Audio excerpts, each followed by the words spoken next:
বাড়ির দেওয়ালে ইটের বদলে গাঁথা হচ্ছে প্লাস্টিকের বোতল। এই বাড়ি বানাচ্ছেন ইমাম ঢালি শরীয়তপুরের গোসাইরহাট উপজেলার মাইঝারা এলাকায়। ইমাম ঢালি স্থানীয় বাজারে মুদি দোকান চালান। ক্রেতারা তার দোকান থেকে কোমল পানীয় কিনে খেয়ে প্লাস্টিকের বোতলটা ফেলে যেতেন। ইমান ভাবলেন, এতে তো পরিবেশের ক্ষতি হয়, তাহলে এই বোতল দিয়ে কি করা যায়?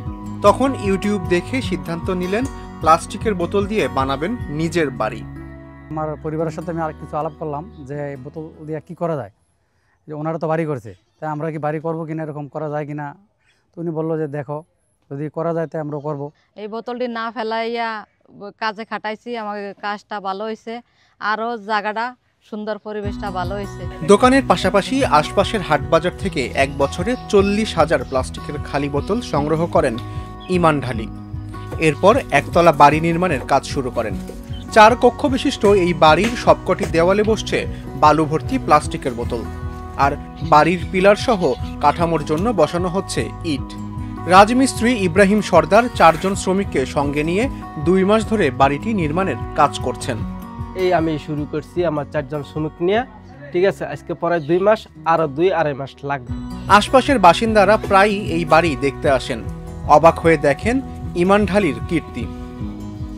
তখন আমরা আইসি আয়া দেখতে বোতলে বালমালি বইরা থিয়া দেখায় অনকু কবে এটা উঠাইব।